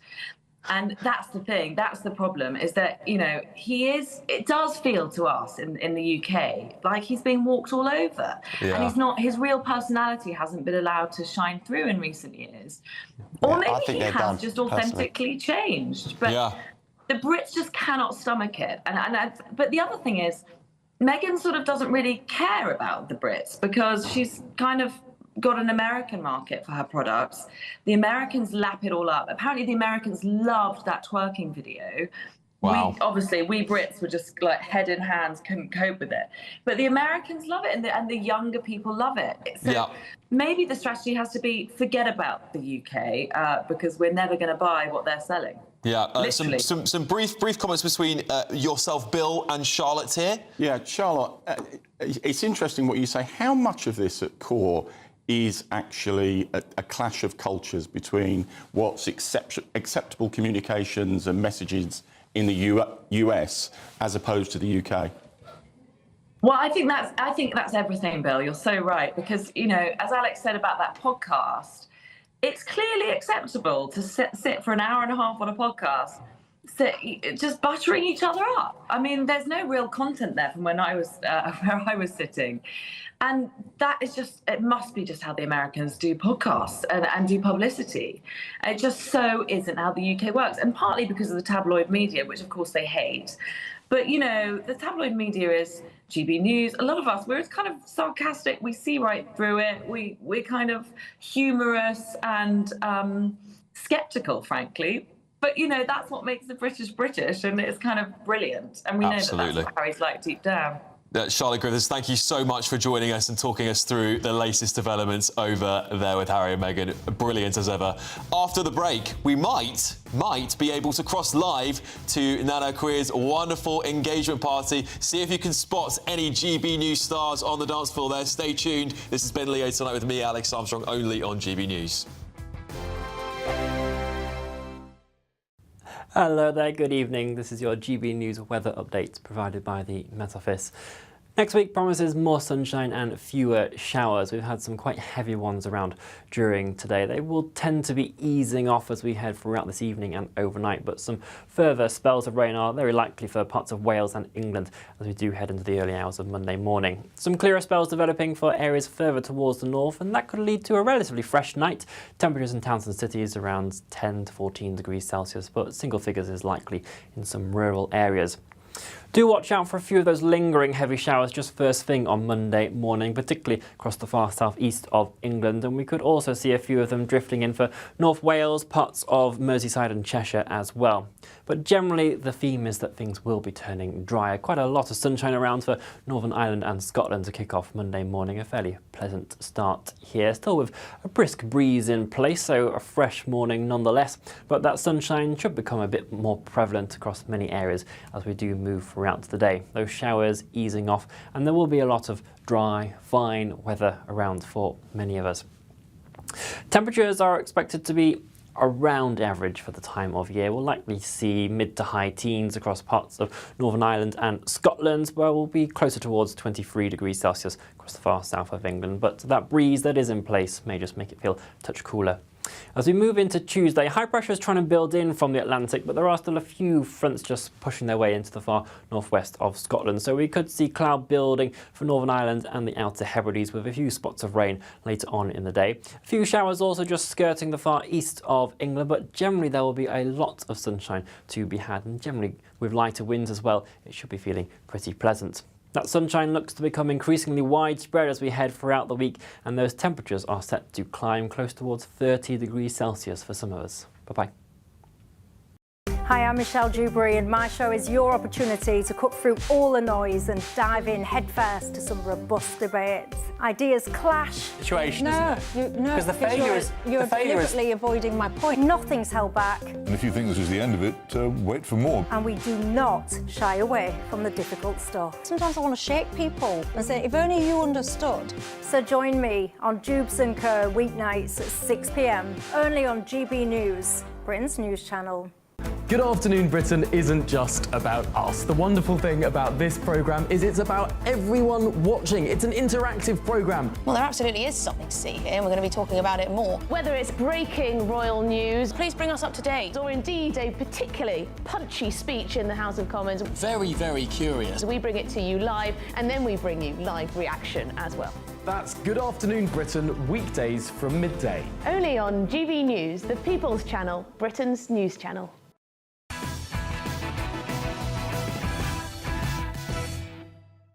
Hello everybody, it's Ben Leo tonight with me, Alex Armstrong, only on GB News, of course. Let's return to some more front pages hot off the press. The Sun, Rooney, of course, nets 800k off a match of the day. He's not hosting it, he's going to become a panellist. What a whopping pay packet that is.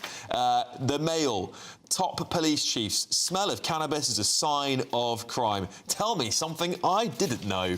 The Daily Telegraph, Labour willing to explore a wealth tax. Now, that is very interesting. We might get our teeth stuck into that one. There's also another headline down the bottom here. Support for special needs pupils under review after surge in claims. That's an interesting one. And the Times, big one here.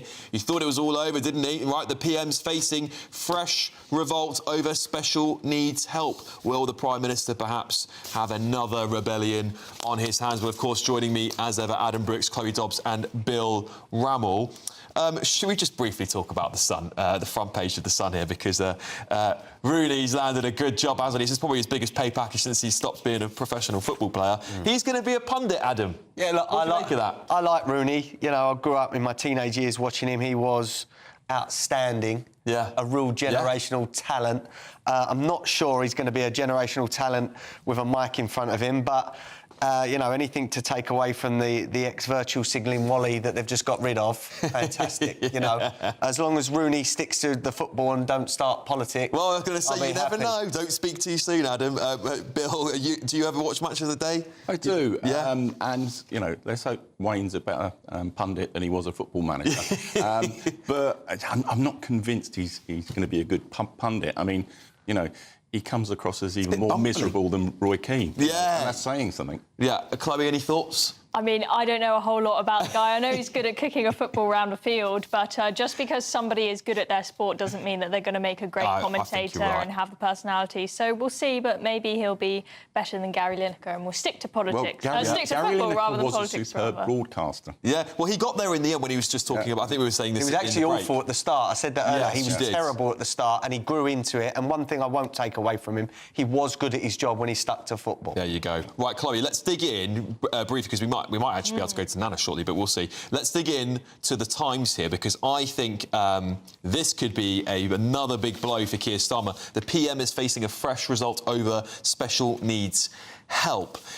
He might have thought he was out of the hot water with his welfare reform bill passing and the rebellion dying down, but he's sort of navigated the Labour Party into a really difficult position because they've got to cut something. So is this another rebellion he's going to have on benefit spending? I think that he has completely lost control of his party now, and now that the rebels are emboldened, let's not forget what they pulled off was crazy. This is not a government that's got a slim majority, as we saw when we had various other Tory governments. This is a party that won 480 seats, has a working majority of 165, and those rebels managed to get Keir Starmer to get rid of, you know, the vast majority of that welfare bill, the one thing that was actually going to save money. So now they're thinking on anything where the government wants to cut, we're going to go for it because he is a weak leader and we can drag him down, so they can try it on this. We're hearing that over the one-in, one-out migrant deal with Macron. He's going to be meeting with Macron on Tuesday, that they're going to try and kick up a fuss about that. They're going to try and go for making sure the two-child benefit cap is scrapped, even though there's not going to be any money to do that. Now they can't make any cuts elsewhere. So I think we're going to see the Labour Party really falling apart over the next few weeks. They'll just be praying to make it to the summer recess. OK, Adam, what do you make of it? I've got a kid that has relied on Send for many years. He had quite bad dyslexia, my son. So I know how important that is. Now, this is not something you can take away money for at all. There needs to be more money going into these classrooms. But again, I get so angry because these kids really need it, and yet we're giving everything to asylum seekers and foreign-born in this country. Stop the benefits for foreigners, right, and start investing in our children of this country. Yeah. And we might get somewhere. We might have a future, Alex. Yeah, Bill, Rachel Reeves is in a really difficult position. Of course, the welfare bill has to come down somewhere. This particular part of the welfare bill costs us $12 billion a year. Yeah. Is that the easy target right now? It's not an easy target, and I do agree that there is a risk that the rebels become emboldened, and the government has got to see this off. But look, send provision, and I speak as someone who's on an Academy Trust board, the numbers have exploded over the last 3 or 4 years, and there are similarities to the disability benefits issue. As I understand it, a major part of this debate as well is about the amount of, or the proportion of children with special educational needs who are taught in special schools as opposed to in mainstream schools. And I think it is often better for them to be within mainstream schools. But I think there is going to need, and this is what I think is at the heart of this, there is going to have to be some real curtailment of the criteria for your classification as a special educational needs child. Yeah. Because, you know, if you allow an exponential growth, as has happened over the last 3 or 4 years in those numbers, that's just taking money out of the mainstream schools budget. Well, absolutely, because it's all got to come from somewhere, right, at the end of the day. Chloe, do you think, I mean, we've got another on the Daily Telegraph here, another small headline, which we'll get into a little bit more over the course of the show, but it links quite nicely together. So support for special needs pupils under review as there is a surge in claims, which backs up exactly what you're saying there, Bill. It's been a massive surge in this. How on earth is this country going to function if the benefits bill keeps on going up but the government aren't able to clamp down on it because there's a rebellious sect? Is Keir Starmer just going to have to go at one point, listen, if you rebel, we're going to put up taxes, that's going to lose us the next general election? Well, I mean, he may have to, use a free-line whip, for example, when he's trying to pass stuff through. He's going to really have to try and take authority of his party, specifically on this issue. I mean, Adam, you're right, the special needs children need to be taken care of properly. There's also potentially going to be an issue with more and more private schools closing down that a lot of people spend SEND children to. But there has been this huge surge, and I imagine a lot of that is every kid getting diagnosed with ADHD, anyone that's got a little bit of an attention span problem, and that's going up and up and up now. They're all on TikTok, frying their brains, killing their attention span. That could potentially cost us a lot of money. Same with the mental health benefits. Everyone's saying they've got anxiety or mild depression, being able to get money. Yeah. We need to sort the system out. Yeah, it's just constantly spiralling out of control. Adam, the Tories, the Conservative Party, the party of saving the country money, just couldn't get a grip on this. What happened? The Tories let us down terribly. And the main one is that they flooded the country with legal and illegal immigrants whilst gaslighting us that they was cutting back. They're solving it. Right, so that's why I would never vote Conservative again, that and COVID. But there's one thing that's going to happen here, and I really do believe that Labour are actually going to go down the reform line. If you cut net zero, right, if you cut benefits to foreigners and cut the asylum seeker hotels and all that aid, suddenly you can invest in Britain and not have to put taxes up. And that is going to be something they're going to be forced to do. Yep. I don't care. They might say no, never. The numbers don't add up. Billions, tens of billions. Very briefly, go on. 350 billion over 25 years, half of it from the private sector. If you scrap net zero, you generate about £2 billion. And what about the benefits? That's a drop in the ocean. All right, gents, I'll let you go at each other on that one after the break. Because coming up, it's Good News Britain, and we'll find out what's going on in France. This is Ben Leo tonight with me, Alex Armstrong, only on GB News. I forecast a perfect holiday in the sun. Weather looking good then? For sure, and no worries about our travel insurance. All Clear Travel Insurance sponsors GB News Travel Destinations forecast. The fresh northwesterly winds that are currently across the UK are also beginning to spread into other areas of Western Europe and helping to ease the heat wave that they've had here recently. Still, though, there are plenty of heavy showers and thunderstorms here, particularly across parts of Iberia, the Alps and towards the Balkans. The heat, though, is getting squeezed towards eastern areas of continental Europe, and so here temperatures are still going to be notably above average as we head over the next few days, but with some sunshine. All Clear Travel Insurance sponsors GB News Travel Destinations forecast.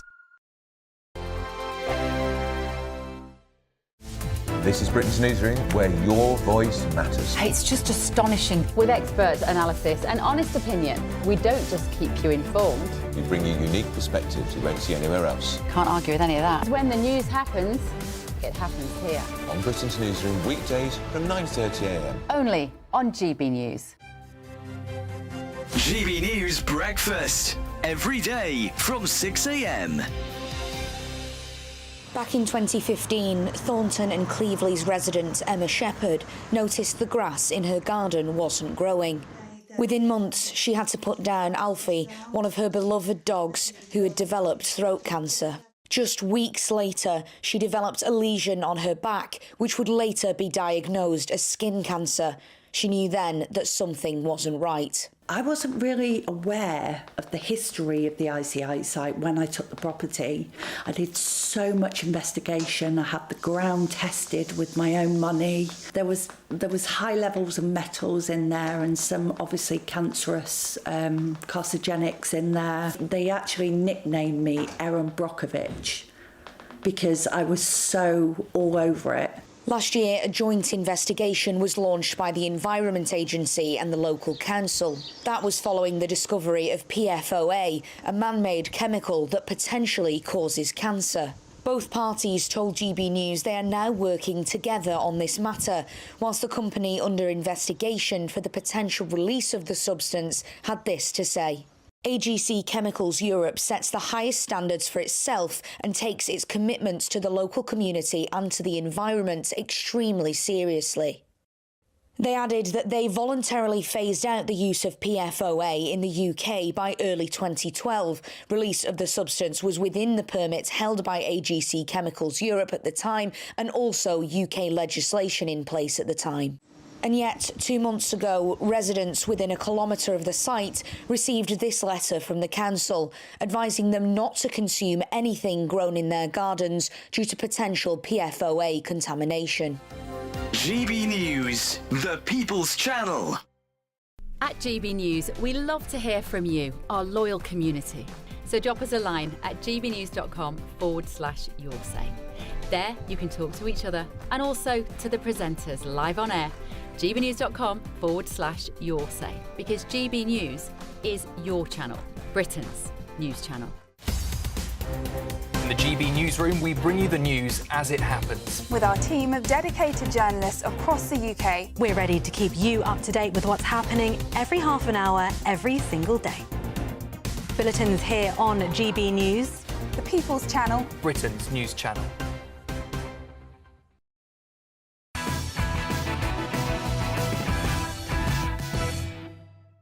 Welcome back to Ben Leo tonight with me, Alex and Armstrong. Let's keep on those new, fresh off the press front pages. The Daily Express here.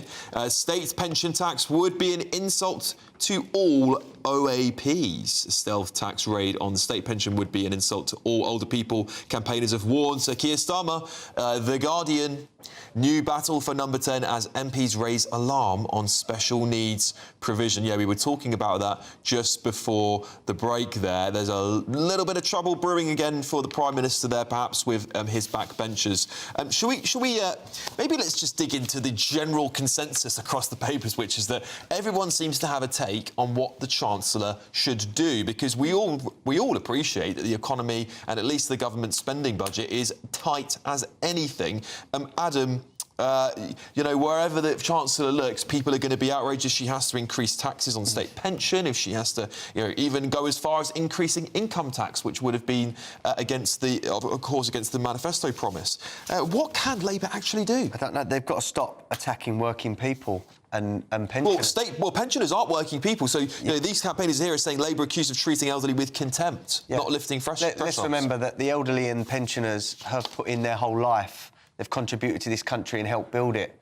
We do not start attacking them just because they've got a bigger house than you. Yeah, I agree with that. I agree. Going after working people, businesses, small business like mine, the last budget put £30,000 on my expenses, on my costs per year. I've got to sell 14,500 pints more because of that one budget. Right. How many pubs are going to be left? Yeah. How many businesses are going to be left to employ people? Yeah. And this is what Labour and the left don't realise. You tackle and you target the businesses, the people that employ people. They go out of business. You get less tax receipts. They need to start giving businesses tax incentives, cutting taxes, cut VAT, and then maybe there might be more jobs and more people putting into the system. Yeah. This is like, Liz Truss was right on many things. The optics were wrong. OK, Bill. Look, no one wants tax increases. No, what the elderly are saying. Look, you already did the winter fuel allowance. That would be a big mistake. I personally don't think the Prime Minister will go there again. Now, if you want my personal opinion, Bill, where can he go? Well, it's interesting when you talk about the public. The public are in favour of tax rises, but for everyone else. Yes. Well, that's always the way, isn't it? That's the reality of the situation. Yeah. I think the government is facing a really difficult challenge because, with the vote this week, there's a £5 billion hole. They're going to have to tackle that in the budget.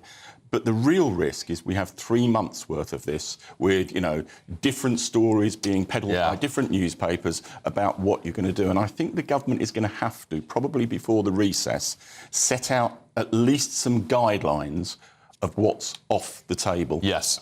Because otherwise, we are just going to face 3 months of this until we get to the budget. Brief word from you on this, Chloe?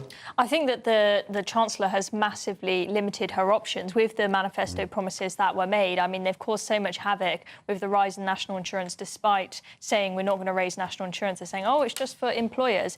She is going to be very pressed to be able to come up with a budget that raises the money she needs without raising income tax. But she knows her reputation is toast if she does that. OK. Well, I want to show you this fun little clip. Let's just roll the clip as soon as we can there. Les sillons de tes yeux ne pourront empêcher ta jeunesse à jamais. On est venu te dire qu'on t'aime bien. Et tes provocations n'y changent rien. Jus de pomme et gitane en chocolat. On a appris ces mots rien que pour toi. Yeah, well, what's going on in France, everybody? Who knows? Apparently, they are banning smoking in beaches, parks and bus stops. Of course, France, famous for having a cig wherever they want to smoke. And I just think that clip there went viral as someone saying this is all the French people today. And a lot of French people are very unhappy with this public smoking ban. So let's see how long that lasts, shall we? Because I don't think it will last very long. Macron's already unpopular enough as it is. Quick one. Do you know what? I had real misgivings in whenever it was 2007 on the vote on the smoking ban in the UK. It was one of the most popular things I ever did, according to my constituents. All right, very briefly. The French like to take to the streets. I think something like that could trigger that. Oh, I think you might be right. Well, thank you, everybody on the panel tonight. Stay tuned, because we've got my late edition coming up just after the break. We've got some great inside stories you haven't seen yet. We'll bring into you first here on Ben Leo tonight. But first up, it is your weather. See you shortly.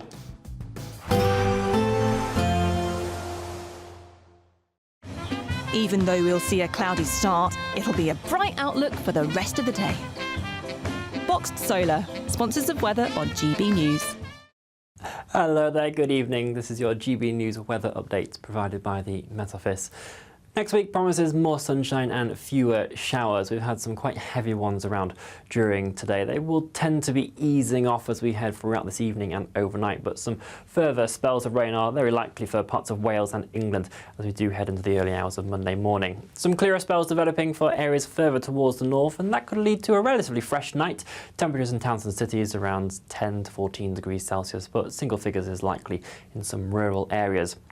Do watch out for a few of those lingering heavy showers just first thing on Monday morning, particularly across the far southeast of England. And we could also see a few of them drifting in for North Wales, parts of Merseyside and Cheshire as well. But generally, the theme is that things will be turning drier. Quite a lot of sunshine around for Northern Ireland and Scotland to kick off Monday morning. A fairly pleasant start here, still with a brisk breeze in place, so a fresh morning nonetheless. But that sunshine should become a bit more prevalent across many areas as we do move throughout the day. Those showers easing off, and there will be a lot of dry, fine weather around for many of us.